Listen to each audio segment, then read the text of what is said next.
Bonjour, bonjour tout le monde. Alors, je me présente, je m'appelle Alex, j'habite dans le nord de la France. Euh, je voulais vous présenter un petit peu ma machine à peler fait artisanalement. Bon, faites pas trop attention, il y a peut-être des sujets qui sont peut-être pas très belles. Je reprendrai tout ça quand j'aurai une machine qui va fonctionner vraiment nickel. Euh, donc, comment vous dire? Alors, c'est simple, j'ai fabriqué cette machine. Parce que vu le prix du pelé actuellement, ça fait vraiment peur. Ça fait vraiment très peur à 13, 14, 15 euros le sac. Là, j'en ai racheté, avant que la machine soit fonctionnelle, euh, j'en ai racheté, il était à 13 euros, je crois, là, il y a quelques jours. On est le 20 aujourd'hui, 20 novembre.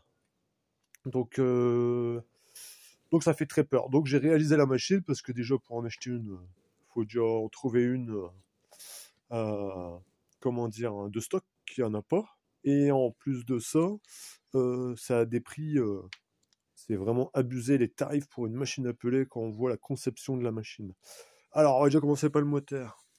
Alors, c'est un moteur 380 volts. C'est un 7 chevaux 5, donc 5500 watts. Ici, j'ai fabriqué une bague de liaison qu'on peut voir ici en aluminium. Euh, donc l'axe moteur. J'ai fait une bague en alu, je crois que l'axe c'est du 30, 38 je crois, enfin que soit on s'en fout un petit peu. Donc j'ai fait une bague de liaison, je sais que ça en fixe, malheureusement je n'avais pas de flector, je n'avais rien pour le faire. Donc j'ai fait ça provisoirement, la machine elle sera peaufinée par la suite, vraiment au top, et j'y mettrai certainement un moteur thermique. Bon, je sais que c'est le comble de faire un biomasse écologique et puis mettre un moteur thermique, mais bon, quand on voit, c'est pareil, le prix de l'électricité à l'heure actuelle, ça fait un peu peur. Donc, alors, bac de liaison moteur au réducteur, vieux réducteur que j'ai récupéré chez un garagiste, un copain, un ami, tout simplement. Donc là, il y a une bague en aluminium. Ici, pardon, pour le cadrage. Alors ici, j'ai fait une bague de liaison en aluminium, taraudée avec deux vis en M8 BTR, tout simplement, avec un réducteur. Donc le moteur doit faire 10 tours ici. Le moteur doit faire 10 tours pour qu'à l'arbre secondaire, il y a un tour de fait. Euh, donc, ça veut dire que le moteur tourne à 1440 tours minute. Donc, si on divise tout ça par 10, l'arbre final, la matrice, donc l'arbre final, tourne à 144 tours minute. Plus ou moins à 5 tours, hein, on n'est pas à 5 tours près. Donc, ici, sortie du réducteur, il y a pareil une bague, mais ici, c'est en métal. Donc, ici, c'est une bague en métal parce qu'il y a beaucoup plus d'efforts. Taraudé en 8, taraudé avec une vis de 8 dans l'ornière, comment on appelle ça là, la gorge de la clavette. Et là, je commence à voir que la vis commence à se faire un petit peu décapiter. Mais bon, que soit, c'est pas grave. Ici, après, il y a un palier. Il y a un arbre. Ici, je sais pas, on va bien le voir avec la lumière. Donc ici, il y a un arbre qui va tenir, qui remonte, qui va à la matrice. Donc l'arbre, c'est du 40, diamètre 40, palier de 40. Ici, palier de 40. Après, nous allons un petit peu plus haut. Donc ici, attention, hein, faites pas attention, pour le moment, c'est juste un prototype. Ce sera tout bien peaufiné, tout propre, tout beau, tout repeint, vraiment nickel. Donc ici, donc l'arbre, si on peut voir, remonte ici à l'intérieur. Je ne sais pas si on verra bien là-bas dans le fond. On le voit très légèrement. Ici, c'est une matrice que j'avais pris, mais je m'en suis servi pour me faire l'éjecteur de granulés qui est ici. C'est une matrice faite entièrement percée, chanfreinée, mais ça ne fonctionne pas. Parce que je n'avais pas les angles pour le chanfrein, en fait. Pour que le pelé rentre dans la matrice, je n'ai pas malheureusement l'angle. Donc j'avais essayé, j'en avais fait deux, dont une qui fonctionnait à peu près, mais ça, j'avais pas beaucoup de renseignements. Ça aurait pu fonctionner mieux que ça, mais j'ai décidé d'en acheter une. Donc, voilà. Ici, c'est un tube, un bout de tube métal qui doit faire, je sais plus trop combien. Attendez, j'ai un pied à coulis sous la main. Donc ici, c'est un bout de tube qui fait 6 mm d'épaisseur, avec un diamètre, le diamètre, je crois qu'il doit faire dans les... À une main, c'est compliqué. Dans un diamètre de excusez-moi, hop, on regarde ensemble. Qui fait 21, on voit mal. Voilà, qui fait 21, 6, si je ne dis pas de bêtises. Le cadrage, je fais ça avec mon appareil, mon téléphone. Bon, écoutez, ça fait 21,6 cm de diamètre. Voilà, tout simplement. Donc la matrice intérieurement, c'est une matrice que j'ai achetée. Elle vient d'Allemagne. Avec les rouleaux, avec les galets, avec les 2 galets et l'arbre ici. Donc ça, c'est un kit que j'ai acheté. Ça m'a coûté quand même 500 € juste pour les 2 rouleaux, l'arbre et la matrice, en sachant que j'avais pas fini le rodage de la matrice, que j'avais déjà flingué les 2 roulements qui sont au niveau des 2 rouleaux. Donc ici, il y a 2 roulements, l'un à côté de l'autre, avec un cercle ellipse entre les deux. Et ici, pareil, donc les 2 roulements, je les ai déjà changés. Et en fait, quand on reçoit les rouleaux, il faut bien faire attention de les démonter, parce que ça se démonte ici avec des petites vis de 10. Il doit y en avoir 3. Voilà, tout à fait, il y en a 3. Donc il faut les démonter parce que quand on les a nouveaux, il y a de la graisse dedans, mais c'est vraiment de la graisse à l'économie. Ça veut dire que dedans, il y avait vraiment une crotte de graisse, quoi. Donc là, j'en ai remis, j'ai démonté les caches poussières. J'ai rempli de graisse qui tient à 180 degrés parce que ça monte très fort en température. Donc j'ai mis de la graisse verte qu'on a trouvé chez un marchand d'agriculture, dans l'agriculture. Donc voilà. Donc bien graisser les 2 roulements ici. Donc après la matrice est tenue sur l'arbre, mais entre les deux, donc l'arbre ici, j'ai fait un petit épaulement avec une vis BTR au milieu, mais je ne sais pas si on va le voir. Voilà. Donc il y a une vis, en fait ça c'est comme une grosse rondelle avec un petit chanfrein que j'ai fait autour, avec une vis de 10 au milieu. M10, clé Allen.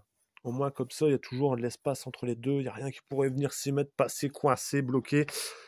Et voilà. Et donc ce que j'ai pas dit, c'est que ici, alors ici vous avez le palier, l'arbre remonte, et ici j'ai fait une bride. Il y a une bride qui rentre tout pile poil. Je sais pas si on va bien la voir là. Ici, cette toute petite partie qui est là. Toute petite partie ici d'un centimètre.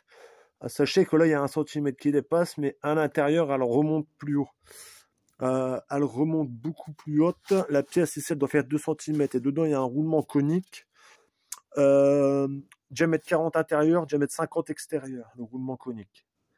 Donc malheureusement, à chaque fois pour le graisser, il faut que je trouve un autre système ou le remodifier parce que pour graisser ce roulement, chaque fois, je dois démonter mes rouleaux, démonter la matrice, desserrer l'arbre ici pour pouvoir sortir le tout par le dessus pour aller graisser ce roulement qui est là. Donc en fait, le roulement, il est entre donc ma vieille matrice que j'avais fabriquée qui est ici et la bride ici, c'est une grosse bride dans un acier, je crois que c'est un 42 CD4T l'acier. Donc c'est un acier vachement dur déjà à usiner. Donc voilà, après ici le bol, donc le morceau de tube, on va dire le corps de la presse, il tient avec 4 boulons. Donc ici, 4 boulons de 10. Il y en a 2 là, et il y en a encore 2 là. Il y en a un là, et encore un ici. Voilà, ici. Et après, sur les côtés, je renforce avec une équerre par le dessous. Donc ici. Donc là, on voit pas très bien. Mais ici, il y a une tige, elle doit faire à peu près 20 mm d'épais. Attendez, je vais vous la mesurer. C'est une tige de 14, pardon, pas de 20, 14. Donc c'est une tige fuletée de 14 avec un écron, une rondelle, un écron, la tige fuletée qui va descendre, qui passe là. Voilà. Et qui vient se reprendre ici. Car ici, il y a une cornière qui est venue souder de chaque côté. À savoir qu'ici, c'est pris en étau, en fait. Il y a le fer plat ici d'1 centimètre tient sur le bol, on va dire, le corps de la presse. Donc ici, ça c'est un tube qui est vraiment très fin. Donc j'aurais jamais dû faire ça sur cette base, mais j'avais cette base-là sous la main. Donc de toute façon, après on peut voir qu'après tout le châssis était modifié, parce qu'à la base c'était un support de perceuse. Donc ici c'est de la cornière, tout partout c'est de la cornière. Tout partout. Voilà. Tout simplement. Donc ici, oh non, nos moutons, je suis encore en train de m'égarer. Plat d'1 centimètre, percé de part en part, et une cornière en dessous. Parce que le châssis travaille énormément, c'est un truc de malade. Alors, donc la cornière qui tient mon bol au-dessus en diamètre 14, qui est là, ça passe à travers, avec une cornière qui est ressoudée de chaque côté.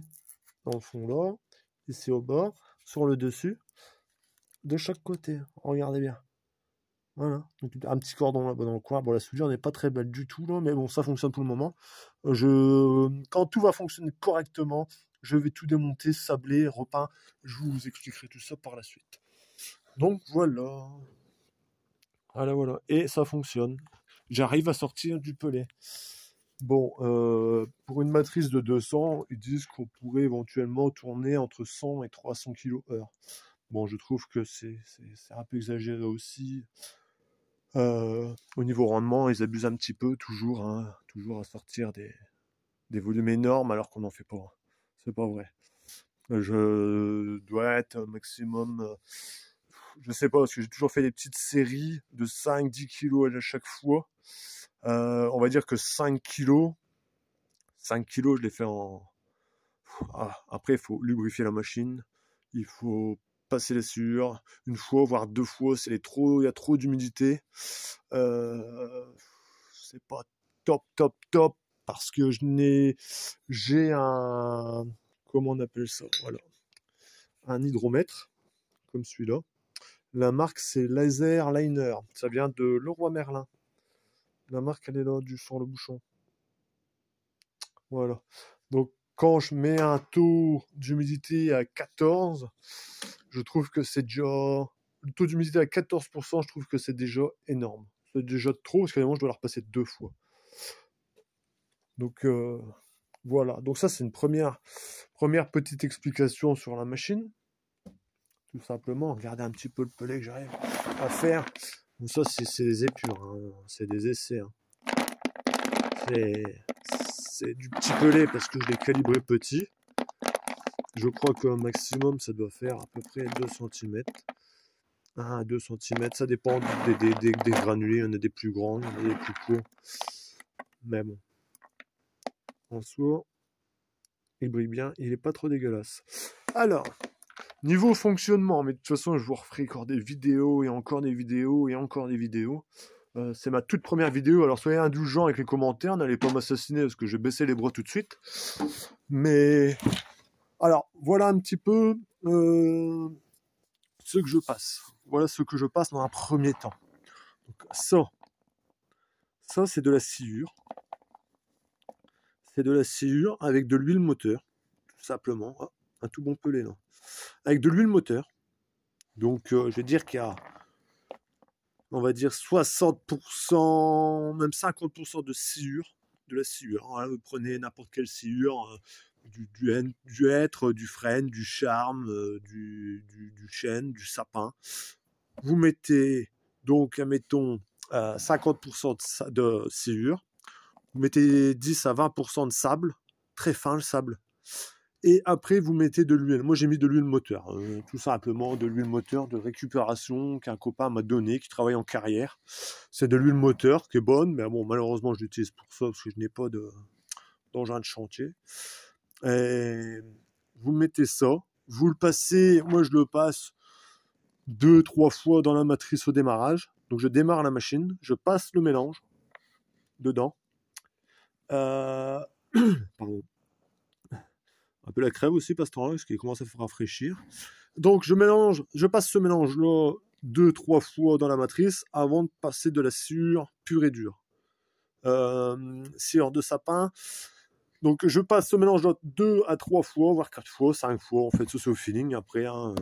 Donc je passe ça donc, pour graisser un petit peu tout ce qui est trous, tous les trous de la matrice. Et après je commence à lui mettre du sable, pardon, de la sciure de sapin. Là, ça c'est du pelé avec du frêne.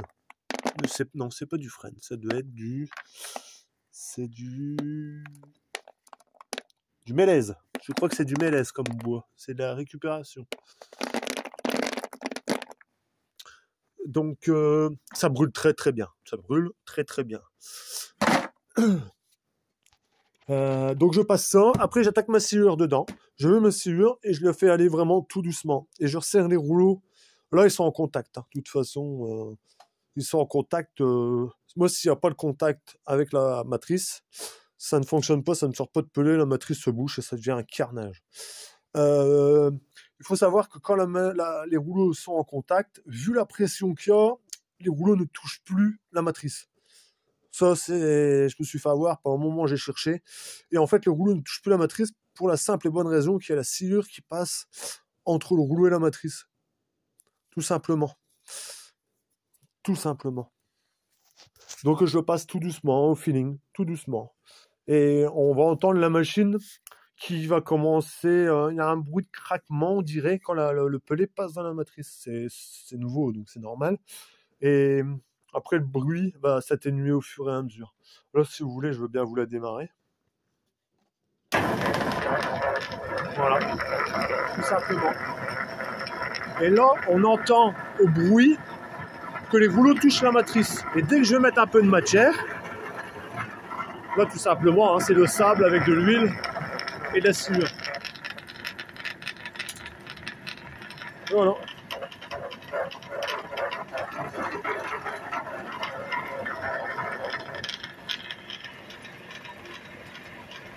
Après, ça va très très vite. Hein. La sciure comme ça avec de l'huile et du sable, ça passe comme du beurre. Hein. Si je prends une poignée et je la mets dedans, regardez la vitesse que ça se fait manger. Voilà, il n'y a déjà plus rien. On va couper ça. Hop. Ah, j'ai oublié de vous parler.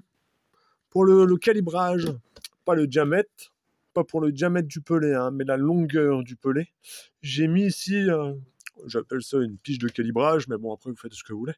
Moi, j'ai percé un trou qui se trouve à 2 cm du dessous de la matrice. Donc là, je dois être à 2 cm ou 2 cm et demi, je sais plus très bien, de l'axe. Donc de l'axe ici à l'axe au-dessous de la matrice, j'ai 2 cm et demi. Comme ça, en fait, quand mon pelé sort, quand il sort, en fait, il se fait casser à l'intérieur. Il se fait casser, donc j'ai toujours un pelé régulier. Donc il va faire toujours plus ou moins 2 cm, 2 cm et demi. Tout simplement. Tout simplement. J'avais oublié de vous parler de cette petite tige fuletée. C'est simplement un écron. Je suis passé par l'intérieur, tout simplement. Et je lui ai mis un bout de tige fuletée, un écron à l'intérieur, serré. Et ça fait tout à fait le travail. Donc voilà. Par contre, si vous voyez que ça ne fonctionne pas, ça sert à rien de mettre de la sciure, à part bourrer de plus en plus et d'avoir comprimer le pelé qui coince dans la matrice de plus en plus fort, vous n'allez rien gagner, vous n'allez rien gagner à faire ça. Donc dès qu'on voit que le pelé ne descend plus par la petite gouttière, on arrête et on fait tout simplement, on débourre la machine, on retire tout. Moi j'ai toujours mon petit aspirateur ici, Philips, un copain à moi m'a donné, mais il fait très bien le job, et c'est un aspirateur sans filtre, sans sac, pardon. Donc, voilà. Donc après, si vous voulez plus de renseignements, tout ça, n'hésitez pas à me laisser un message via YouTube. Je me ferai une joie d'y répondre, dans la limite du possible. Commencez pas à me demander non plus tous les détails, le diamètre de vis, le machin, ça c'est au feeling. Moi ici j'ai mis des vis de 10 pour la tension, pour moi faire mes tensions de rouleau, ma pression de rouleau sur ma matrice, ça c'est des vis de 10. J'avais commencé à mettre en dessous des petites vis de 8 pour éviter que l'axe des rouleaux ne bat, mais ça ne sert à rien, parce que quand c'est en contact, ça ne fait plus de bruit. De toute façon on l'entend bien, ça fait pas de bruit. Quand la matière passe dedans, ça fait pas de bruit.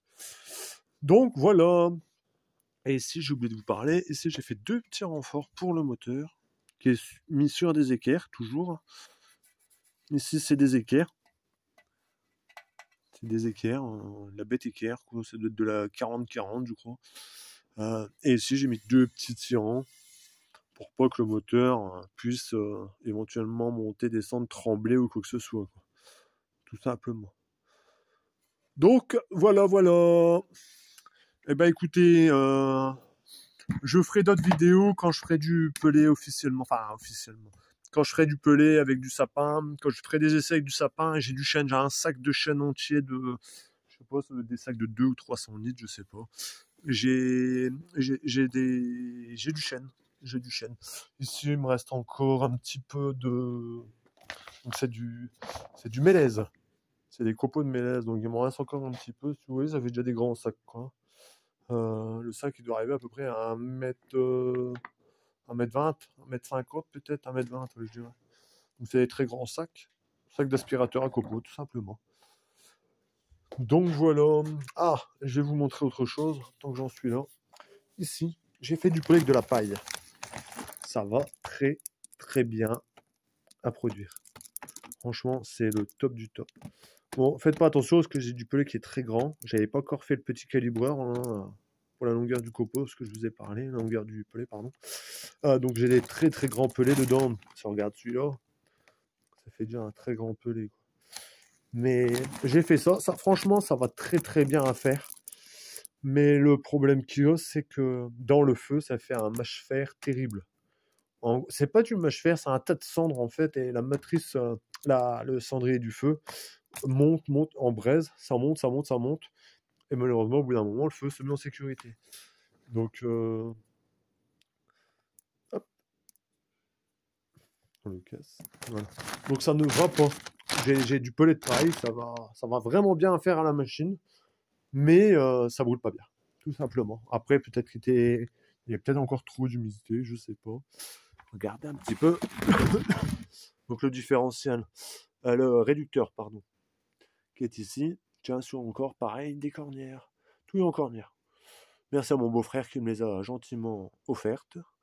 Donc ici, cornière, vis de 10, vis de 10, vis de 10. Hein, 4 vis de 10 qui tiennent le différentiel. Ah, sachez qu'il n'y a pas d'effort sur le différentiel, comme j'ai mis un roulement conique, ici avec la bride, dans le corps de la presse. Bon, ben voilà, c'est tout ce que j'ai à dire pour le moment. Je vous ferai d'autres vidéos explicatives. Parce que pour le rodage de la matrice, ici, quand on l'a, il faut savoir que quand on achète une matrice, elle n'est pas prête à être utilisée du tout, du tout, du tout. Il faut absolument la roder. J'ai essayé de la roder, j'ai tout fait pour essayer de la roder.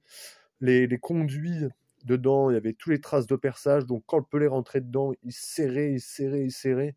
Et ça coinçait au bout de 5-10 minutes de fonctionnement, même pas 5 minutes, quoi. De toute façon, c'est pas 10 minutes, mais 5 minutes de fonctionnement.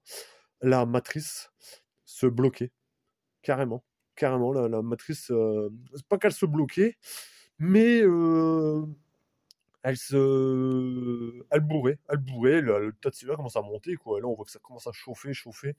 Et donc, la matrice n'est pas rodée quand vous l'avez. Quand vous l'achetez neuve, il y a toutes les traces de coups de fourré dedans. Et c'est une belle cochonnerie pour la roder. Moi, je l'ai rodée, tout simplement. Je vais vous montrer. Vous allez peut-être rigoler. C'est une astuce de bricole pop, on va dire. Voilà. Bon, faites pas attention, regardez bien. C'est le carnage sur mon petit établi. Avec des bouts de bande de toile à poncer. Voilà, tout simplement. Donc ça, c'était une granulométrie, le roux, il est là. Donc c'est de la toile émery. C'est du 120 en grain, enroulé autour d'une baguette à souder et qui le maintenait, si on regarde ici, avec un petit bout de chatterton. Tout simplement. Autour d'un petit bout de baguette à souder. Et j'ai tout poncé jusqu'au toit qu'il n'y avait plus de traces de perçage dedans, en fait. Voilà. Ça, mon bout de baguette à souder. Bon, là, il y avait un chiffon parce que j'avais commencé à essayer de les polir. Je me dis, c'est peine perdue. Avec un peu de sable, un peu d'huile et un peu de cellure, ça fera très bon job. Et ça a fait très très bien le job parce que maintenant, j'arrive à faire quelque chose de terrible. Donc, le voilà. Donc, encore un petit bout de chatterton qui le maintient. Voilà. Voilà. Tout simplement, sur une perceuse. Et je me suis amusé à faire tous les trous. Je sais pas combien il y en a, 150, 200 peut-être. Mais je me suis amusé à ça. Donc voilà. Allez, sur ce, je vous laisse. Je vous dis bon visionnage. Et n'hésitez pas à me poser quelques questions si je pourrais éventuellement vous renseigner sur le problème des machines à peler. Parce qu'au début, le pelé ne sortait pas du tout de la matrice. Bon, j'arrête de tatailler, je vous laisse, bon visionnage et à bientôt. Salut tout le monde. Ciao, ciao.